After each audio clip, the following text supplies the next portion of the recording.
Bienvenue dans cette nouvelle vidéo de Contre-champ politique. 1814 épisodes, c'est le nombre d'épisodes que France Télévisions s'est engagé à commander à Nagui pour N'oubliez pas les paroles. 3 ans de programme verrouillé d'avance. Et ça représente 10% de toutes les recettes publicitaires de France TV. Le rapporteur pose la question, est-ce que le service public, financé par vos impôts, a vraiment le droit de se lier les mains comme ça?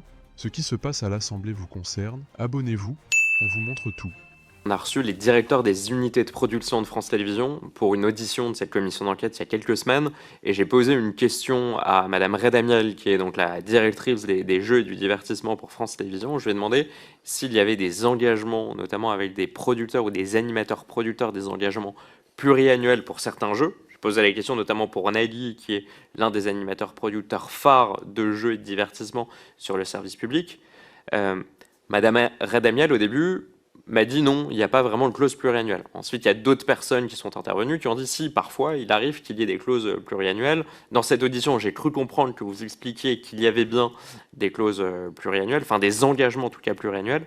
Et j'ai pu voir notamment que dans certains contrats, il y avait des clauses d'audience qui concernaient une vingtaine d'épisodes de Fort Boyard, 70 à peu près épisodes pour les enfants de la télé. Mais ce qui m'a particulièrement surpris, c'est qu'il y avait un engagement de plus de 1814 épisodes de N'oubliez pas les paroles, ce qui me paraît énorme, ce qui correspondrait à peu près à 3 ans. Ce qui voudrait dire donc qu'il y a aussi des engagements que France Télévisions passe avec Nagui, notamment pour N'oubliez pas les paroles, des engagements qui portent sur 3 ans. Est-ce que selon vous, ce n'est pas un engagement qui est excessif, surtout sur une chaîne du service public? Vas-y. Alors Non, qui répond? en fait, c'est un peu ce que vous dites, Alexia, c'est qu'en fait, le service public souhaite se garantir l'exclusivité d'avoir cette émission pendant 3 ans.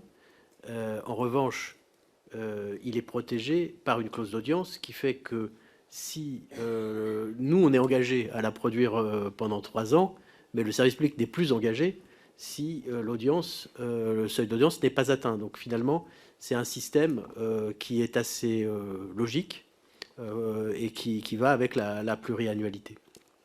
Et en l'occurrence, je crois que Stéphane l'a dit tout à l'heure, il y a une question de concurrence, il y a une question de concurrence entre les chaînes, et donc le fait de loquer cette émission pendant 3 ans, c'est un choix du service public qui peut tout à fait se comprendre, et qu'on rencontre avec les chaînes privées qui, elles aussi, souhaitent se garantir de conserver un format pendant plusieurs années. Je voulais dire, en effet, c'est des contrats qu'on a avec le service public, mais aussi avec TF1 et M6. Il y a aussi un côté rassurant de pouvoir se dire qu'on a la marque pendant un temps donné sur un prix fixé aussi. Je vous ferai remarquer que malgré ces contrats pluriannuels, quand le service public nous demande de baisser de 5%, alors que nous avons des contrats pluriannuels, nous faisons quand même la démarche de travailler justement à cette réduction de coûts. Juste un truc, parce que je reviens, mais c'est lié sur l'arrêt de C8. Quand C8 s'est arrêté, d'aucuns disaient Cyril Hanouna, il ne trouvera plus jamais de chaîne de télé parce qu'il était protégé par Bolloré, tout ça, c'est un truc de copinage. Et on l'a vu, il a retrouvé tout de suite une autre chaîne, W9, qui l'a accueilli, avec le succès qu'on connaît. Franchement, on le dit parce qu'il n'est plus chez nous, mais c'est un vrai beau succès. Et c'est pareil pour Nagui, c'est-à-dire quand c'est un métier en fait où les talents sont assez rares. Si Nagui demain devait partir, c'est pas 50% ou 80%, à 100%, il trouverait un autre client qui le prendrait avec un autre format, etc. C'est un métier où les talents sont rares. C'est pour ça qu'ils sont si bien payés par rapport au métier de 99% des Français. C'est un peu comme les footballeurs. C'est des gens qui sont très bien payés parce qu'ils ont un talent assez unique. Donc la chaîne est protégée par des clauses d'audience. Et eux, de toute façon, ils ne sont pas très inquiets sur leur avenir. Et les vrais talents, ils trouvent de la place toujours. Et je voulais rappeler qu'en l'occurrence, les paroles, c'est un programme qui génère à peu près 10% de revenus publicitaires. Donc c'est par ailleurs un programme qui est largement rentable pour le service public. J'ai calculé quand même, parce que j'ai fait un... C'est-à-dire 10% des revenus publicitaires. De France Télévisions. De France Ah oui, Télévisions. oui, Donc c'est quand même donc le jeu, un vous programme. nous dites que ça représente 10% des recettes publicitaires Ouais. de France Télévisions. Donc c'est un programme qui est largement rémunérateur pour le service public. J'ai calculé qu'il y a eu en novembre, en général, il y a à peu près 10 parrainages et 23 spots par jour, soit 8 minutes de pub. C'est monté jusqu'à 18 minutes de publicité. Donc c'est vraiment pour l'économie du service public un programme qui permet à la fois d'être rémunérateur et aussi qui a un leading. On fait en moyenne 2,5 millions de téléspectateurs au moment des paroles. C'est extrêmement important pour les programmes qui suivent, le JT et même le Prime. Dans votre mission, Mme Laroche-Joubert, je crois que vous avez passé votre vie, une partie de votre vie, à dénicher des nouveaux talents. Est-ce que vous considérez aujourd'hui que le service public continue de remplir cette mission? On a le sentiment aujourd'hui, et je ne remets pas du tout en cause le talent de Nagui, je ne vais pas faire la liste des animateurs, mais on a l'impression que le service public fonctionne avec quelques animateurs qui sont effectivement remarquables, qui sont stars, qui apportent beaucoup au duel public, mais qu'on se dit, est-ce que le service public, c'est une question, hein, je veux dire, je regarde autant que je peux, mais peut-être qu'il y a des choses qui m'ont échappé. Quand on regarde les jeux, on a l'impression qu'il y a 1 ou 2 animateurs qui animent quasiment tous les jeux de France Télévisions. Est-ce que c'est pas le rôle aussi du service public audiovisuel de dénicher de nouveaux présentateurs, de nouveaux talents, de donner leur chance à des animateurs, des nouveaux animateurs? Est-ce qu'il n'y aurait pas un meilleur équilibre entre des incarnations fortes qui ont leur place sur le service public audiovisuel? On a parlé de Nagui, on pourrait en parler d'autres. Et puis aussi des nouveaux visages. J'ai pas fait la liste, mais en regardant les jeux, parce que je sais que le rapporteur travaille beaucoup sur cette question-là, il me semblait que j'avais l'impression qu'un animateur animait quasiment 2/3 des jeux de France Télévisions, mais peut-être que j'ai mal regardé. En l'occurrence, Cyril Ferraud, par exemple, Voilà, est un animateur qui est arrivé quand même, il n'y a pas si longtemps que ça. Et c'est un jeune animateur avec un gros succès sur des programmes que, en l'occurrence, nous ne produisons pas systématiquement. Non, c'est une vraie question que vous posez, mais je pense qu'elle est beaucoup plus structurelle et pas uniquement liée au service public. Il s'avère qu'être animateur, c'est un métier. Tout le monde pense qu'on peut s'improviser animateur, et c'est un métier qui demande, et d'autant plus animateur de jeu, c'est un métier qui demande énormément de rigueur, qui quelquefois nécessite de savoir gérer un direct, qui nécessite de gérer des temps, des manières de poser les questions, etc. Et ils sont très très peu à savoir le faire. Voilà. Après, je suis d'accord avec vous, mais ça, je pourrais dire la même chose à TF1. Par exemple, la TNT servait pendant très longtemps à entraîner les animateurs, et puis après, donc ils étaient entraînés sur la TNT, ils passaient sur le premium. Christophe Beaugrand, ça a été un peu ce cas-là. Il s'avère que là, la TNT est en difficulté. Comme je vous l'ai dit, voilà, il y a plein de sujets qui peuvent l'expliquer.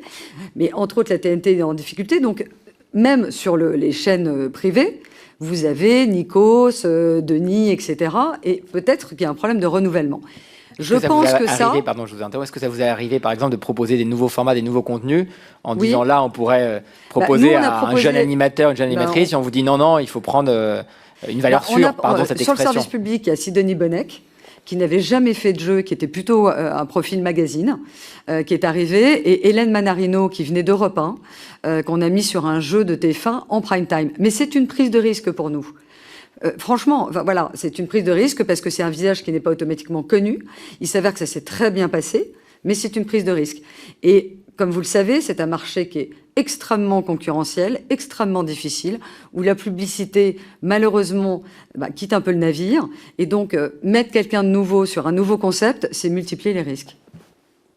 Merci pour cette réponse directe, franche. Monsieur le rapporteur. Merci, Monsieur le Président. Oui, peut-être une dernière question. Effectivement, c'est une question que j'ai l'habitude de poser. Je vous la pose directement parce que vous êtes à la tête d'une société qui produit nombre de jeux et de divertissements de France Télévisions. On parlait des missions et notamment de la différence entre l'audiovisuel public et les chaînes privées commerciales. J'ai regardé notamment la grille de France 2 sur une journée. J'ai pu y trouver, je crois, entre 7 et 9 jeux en comptant la nuit diffusés sur France 2.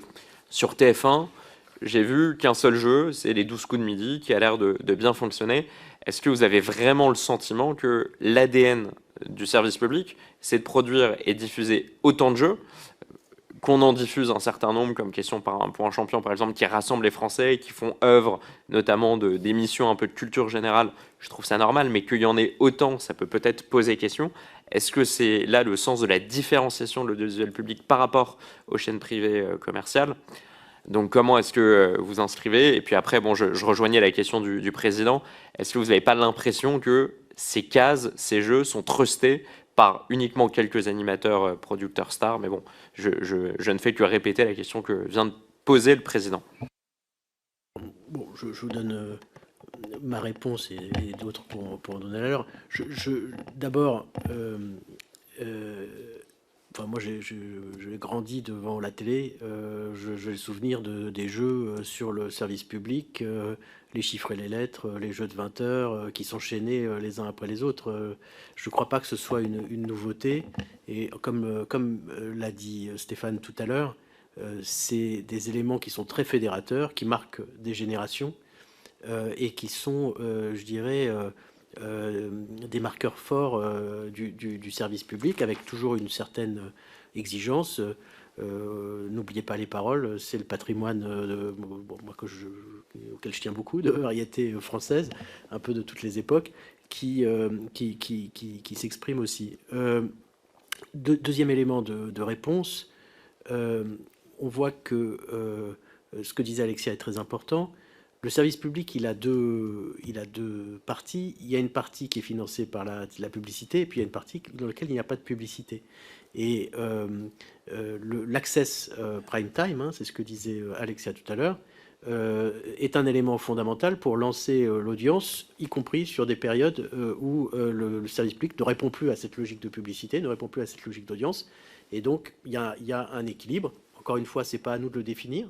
Nous, on est des fournisseurs du service public. Ce n'est pas nous qui définissons la programmation du service public. Ce n'est pas nous qui décidons combien il y a de jeux, combien il y a de documentaires, etc. Mais je crois qu'on n'est tous pas du tout choqués par au contraire, enfin, ça nous paraît assez naturel d'avoir les jeux qui sont actuellement à l'antenne sur le service public. Merci. Vous voulez compléter? Non. Alors, merci beaucoup. J'ai encore peut-être une ou deux questions. Peut-être sur la production interne, ça sera peut-être une des recommandations du rapporteur, je ne sais pas, mais peut-être qu'il y aura une proposition pour dire qu'il faut que France Télévisions produise certains contenus, certaines émissions en interne. C'est une question que je vous pose à vous quatre, mais peut-être Mme Laroche-Joubert, vous avez une vision peut-être différente sur ce sujet, mais est-ce que vous considérez qu'il y a finalement certains contenus sur lesquels ou pour lesquels France Télévisions pourrait produire en interne? Est-ce que par exemple sur les jeux, est-ce que sur certains documentaires, ou est-ce que c'est indifférencié et qu'il peut y avoir un peu de production interne et de la production externe, parce que c'est vous qui apportez aussi la création de contenu, vous le faites moins cher que quand on le fait en interne. Mais est-ce que vous trouvez qu'il y a des contenus qui pourraient être produits un peu plus en interne par France Télévisions? Je vais commencer la réponse et Alexia pourra compléter. Mais parce que je le disais en introduction, si on voyait quelque part une chaîne de télévision dans le monde qui internalisait sa production, on pourrait se dire que c'est un modèle qui marche, mais il se trouve qu'on n'en connaît aucune. Donc, la réalité, c'est que, c'est assez basique, la concurrence, ça fonctionne. Quand vous avez... on parle, en fait, et si on élargit à d'autres secteurs, la raison pour laquelle la concurrence, ça fonctionne encore plus dans notre secteur, c'est parce qu'on est sur un secteur créatif. On est sur un secteur de talent.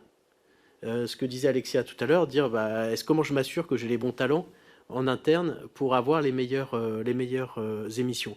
Si vous êtes dans un secteur dans lequel le talent n'est pas un élément fondamental, où les produits sont assez standardisés, vous pouvez avoir de l'intégration verticale et avoir un diffuseur, ou un distributeur B2C qui va intégrer la chaîne de valeur et qui va... je pourrais vous donner des exemples dans mon expérience bancaire.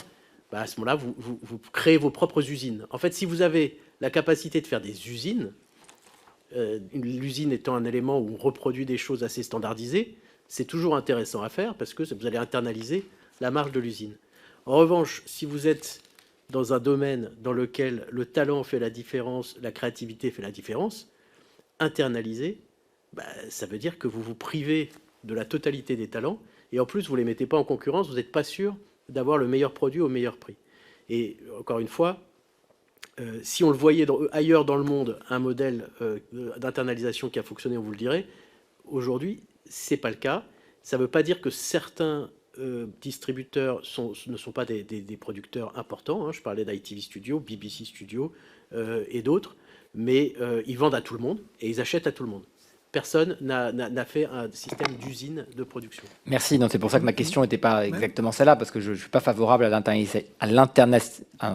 l'internalisation des contenus audiovisuels, pour plein de raisons. Ma question était, il y a des chaînes publiques, vous l'admettrez, Monsieur Reilly, qui, par exemple, produisent un peu plus en interne. C'est le cas de la BBC, par exemple.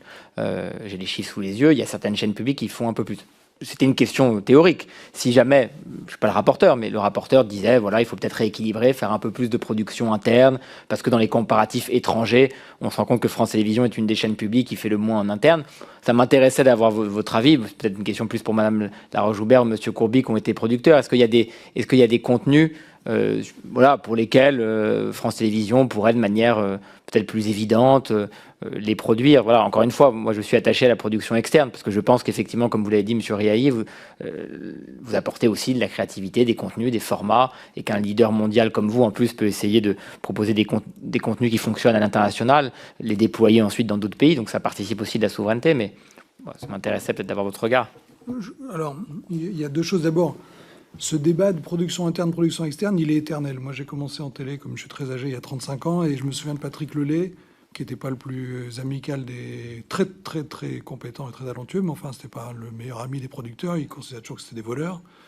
Donc, il avait dit, je vais produire en interne, et puis il avait monté des structures de production interne avec Pascal Brognaud, avec Dominique Conscient, etc. Ça a duré quelques années, puis il a finalement fini par les fermer toutes, en se rendant compte, en effet, comme le disait François, qu'à la fin, il perdait en compétitivité et qu'il finissait par s'attacher des services d'équipe qui, à un moment donné, étaient créatifs et puis il n'était plus après. Un exemple beaucoup plus récent, Netflix, comme toujours, les derniers qui arrivent, ils pensent toujours qu'ils vont réinventer la roue. Donc, il y a eu un gros succès sur Netflix qui s'appelait Casa di Papel, je ne sais pas si vous avez vu. Donc, ils ont fait signer au producteur de Casa di Papel un deal énorme pour le métier. Je crois que c'est 150 millions d'euros, quelque chose comme ça, pour trois séries. Et je crois qu'il n'a même pas fini la troisième, parce que la deuxième, c'est pas aussi talentueux, puis la troisième encore moins. Donc, à la fin, ils se sont dit, bon, bah... Donc, il y a toujours une tentation qui est de dire, on va le faire en interne. Je crois que ce serait une ânerie. Alors, on peut toujours dire, bah, les 10% de marge que font les producteurs, ouais, si on faisait tout en interne, on le gagnerait. Mais globalement, à la fin, vous allez dire, sur certains programmes, vous avez besoin des talents étrangers parce que le talent n'est pas en interne ou parce que vous n'avez pas les IP, ce qu'on disait, la propriété intellectuelle. Donc, vous pouvez peut-être faire un peu d'économie de 2-3%, mais à la fin, vous allez dire, le jour où ça s'arrête, je vais avoir des équipes sur les bras. Je ne sais pas quoi en faire. Qu'est-ce que j'en fais? Est-ce que le service public aujourd'hui n'a pas assez de personnel ou trop de personnel? On peut débattre, mais je ne suis pas sûr que globalement, ils aient intérêt à rembaucher du monde pour produire en interne. Après, c'est un débat infini, mais Et par rapport à l'exemple que vous donniez sur la BBC produit notamment beaucoup de documentaires, mais sur lequel il bénéficie, je dirais, de la langue anglaise et de la capacité d'exporter beaucoup de documentaires à l'international. Et donc, c'est aussi ce qui explique, je dirais, le succès de la BBC en tant que producteur. C'est intéressant. Vous me donnez une piste, en tout cas, peut-être les documentaires, il y a des choses à réfléchir. J'ai deux questions, je redonne la parole au rapporteur, qu'on a une dernière finalement. Finalement, est-ce qu'avec la suppression de la publicité après 20 heures et jusqu'à 6 heures du matin, on n'est pas finalement au milieu du chemin? C'est-à-dire parce que je reviens sur le fait que Nagui représente 10% des recettes publicitaires. Est-ce que finalement, on n'est pas dans un entre-deux où on demande à la fois au service public audiovisuel de faire des audiences parce qu'ils ont besoin de recettes publicitaires, puisqu'on n'a pas totalement supprimé la publicité et que ça fait partie finalement d'une partie de leur recette et donc de leur équilibre. Mais à l'inverse, parce qu'on a quand même supprimé après 20 heures et qu'il y a une dotation publique forte, on leur demande aussi de prendre des risques et de financer des programmes qui peuvent être des prises de risques importantes, qui ne feront pas nécessairement beaucoup d'audience. Et finalement, est-ce qu'on n'est pas dans un entre-deux où à la fois on demande au service public de prendre des risques, d'être audacieux, mais parce que quand même les ressources publicitaires restent importantes et qu'on n'a pas fait de choix non plus du tout public, on crée aussi une forme de conservatisme, on prend plus beaucoup de risques, où on maintient effectivement, on a du mal à donner sa chance à des nouveaux talents, à faire émerger des nouveaux talents. Est-ce que finalement cet entre-deux, il est satisfaisant? Alors peut-être que c'est un équilibre et qu'il ne faut pas y toucher, et que c'est très bien comme ça. Ou est-ce que, voilà, quel est votre avis sur cette question finalement? Est-ce que cet entre-deux, il est pertinent? Ou est-ce qu'à un moment donné, il faut choisir un modèle Est-ce qu'on assume les audiences? Et ça rejoint finalement le postulat, enfin un des postulats de M. Courby, de dire voilà, on assume à la limite l'audience et on produit des contenus qu'il faut de l'audience. Et la différence avec le privé, ça sera sur le service public, ça sera gratuit, etc. en permanence, même s'il y a des chaînes privées qui sont gratuites.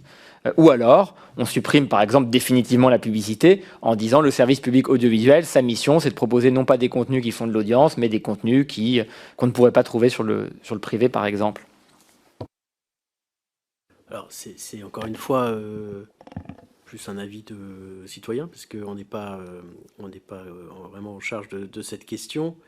Moi, j'ai un jour budgétaire, toujours budgétaire, donc l'idée que de supprimer le reste de la pub sur France Télévisions, ça veut dire augmenter encore le coût pour les finances publiques. Je ne sais pas si on est dans une situation financière aujourd'hui où la France peut se le permettre. Enfin, après, c'est à vous de voir.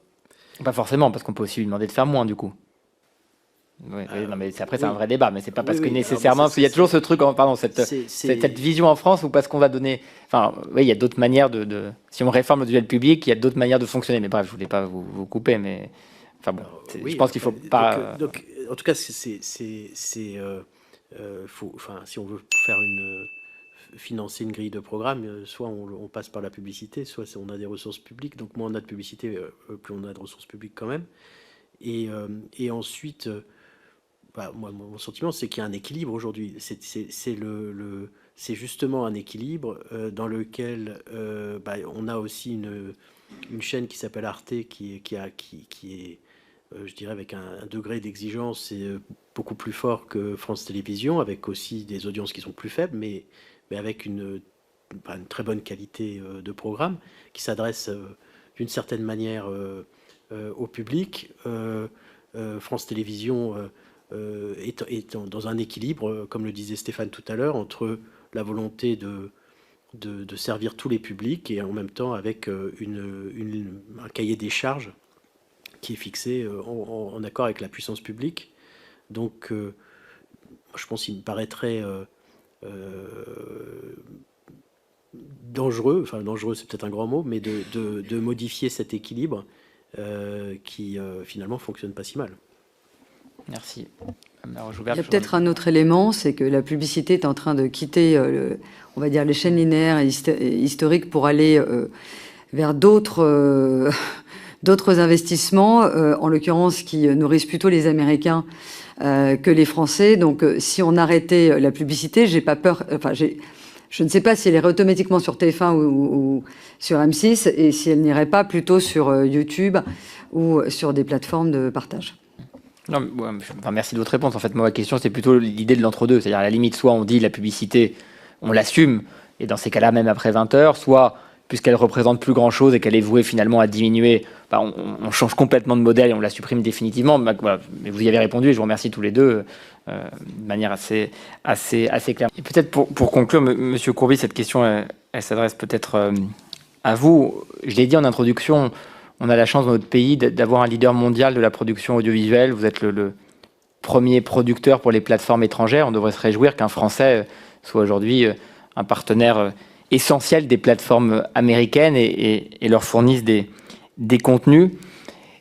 Et ça fait partie de notre souveraineté. On pourrait appeler ça la souveraineté audiovisuelle. Vous qui êtes chef d'entreprise, qui rachetez des entreprises partout dans le monde, qu'est-ce qu'il faut que nous, responsables politiques, fassions dans le pays pour garantir que dans 10 ans, dans 20 ans, dans 30 ans, la France sera toujours leader dans la production audiovisuelle, continuera de créer des emplois de production audiovisuelle et tout l'écosystème qui va avec dans notre pays. J'aimerais votre regard, voilà, peut-être je pourrais vous dire plus directement, comment on fait pour que dans 20-30 ans, Banijay, on peut citer Mediawan, on peut citer des grands champions français, européens, continuent d'investir en France, de racheter des entreprises à l'étranger. Est-ce que c'est un cadre fiscal? Est-ce que c'est des enjeux de formation, continuer d'offrir aussi, on n'en a pas beaucoup parlé aussi, mais si on a tous ces talents, tous ces créatifs, derrière il y a des écoles, il y a des formations, enfin, votre regard à vous, vous avez dit tout à l'heure que vous aviez une longue expérience, en tout cas je ne sais pas si elle est longue, mais elle est certaine. Qu'est-ce qu'il faut pour que demain la France continue d'être un leader mondial de la production audiovisuelle? Si on se dit que le sujet, il n'est pas seulement la production si on se dit que le sujet n'est pas seulement la production audiovisuelle, mais globalement, comment on fait pour faire émerger des champions nationaux. D'abord, il y a un sujet philosophique, et je le dis d'autant que je viens, moi, d'un milieu très populaire dans lequel il n'y avait pas d'entrepreneurs dans ma famille, et globalement, les entrepreneurs, les gens riches, il y a une suspicion. On considère toujours qu'il y a un truc qui est pas sain. Donc, on n'est pas un pays qui encourage l'entrepreneuriat. Mais c'est un peu culturel et ça doit infuser depuis, et ça devrait partir depuis l'enfance, où on devrait apprendre aux gens, dire tente, essaye, ose, puis tu verras, si tu te casses la figure, c'est pas grave. Il y a des pays qui sont beaucoup plus aidants sur ce point-là et qui le sont même philosophiquement. Les États-Unis, vous montez une société, vous cassez la figure. Et je suis pas un fan absolu de tous les États-Unis, hein, mais ils ont, de ce point de vue-là, du point de vue entrepreneurial, pourquoi il y a autant de start-up et autant de sociétés qui font des succès mondiaux aux États-Unis, c'est que c'est un truc assez naturel et normal chez eux. Ça n'est pas chez nous. Et on pense, les enfants chez nous, je pense, croient que ce n'est pas possible. Or, c'est possible, il faut juste oser et essayer. On n'est pas plus mauvais que les Américains, mais c'est dans notre culture. Donc ça, c'est pas limité à la production. Il faudrait qu'on arrive à insuffler, à dire à nos enfants, dans nos écoles, qu'on a le droit d'entreprendre, qu'on a le droit de se tromper, qu'on a le droit de se casser la figure. Franchement, j'ai fait de nombreuses entreprises, il y a eu beaucoup d'échecs, beaucoup, puis de temps en temps, il y en a une qui marche. Donc celle-là, on creuse le sillon. Ça, c'est le premier sujet. Après, comment on fait, une fois qu'on a dit ça, pour aider les entreprises qui ont déjà un peu commencé? Alors, dans le domaine de la production, il y a toujours le système des taxes, on va y revenir, mais il y a justement des aides, ils appellent ça des tax rebates qui existent dans beaucoup de pays, où globalement, quand les entreprises viennent produire sur le territoire, on leur fait des crédits d'impôt pour les aider à produire. Ça a été très productif dans beaucoup de pays, en Italie, en Angleterre maintenant, etc. Donc c'est une incitation à venir tourner chez nous. On devrait le faire, mais dès qu'on commence à se dire, tiens, il y a un sujet d'aide, ouais, on va encore parler d'aide publique, on voit bien, on est là d'ailleurs, et je pense sincèrement, je ne crois pas du tout qu'il y a un procès d'intention, mais vous avez raison, vous mettez le doigt sur toutes les choses qui pourraient globalement choquer ou interroger les gens. On a le sentiment, le réflexe serait de dire, bon, écoutez, on ne va pas donner de l'argent à des grandes entreprises, on va donner que le service public devrait commander que des petites entreprises. Donc ça veut dire que quand on a des champions nationaux, on dit, écoutez, vous allez travailler avec les autres, mais pas avec nous. Je ne demande pas, moi, que le service public travaille qu'à la formation de champions nationaux, mais il ne faut pas non plus tomber de l'autre côté et se dire on n'a pas le droit de les faire travailler. Donc, c'est pas ma position. Vous avez remarqué dans cette commission d'enquête, on a des positions très différentes. Hein, je suis d'accord. Je suis d'accord. Il y a des sensibilités différentes. Je vous laisse continuer. Mais si vous me posez la question, je dis voilà, après, qu'est-ce qu'on doit faire? Dites-nous en commentaire ce que vous en avez pensé. Et abonnez-vous pour ne rien manquer des prochaines séquences parlementaires. À très vite sur Contre-champ politique.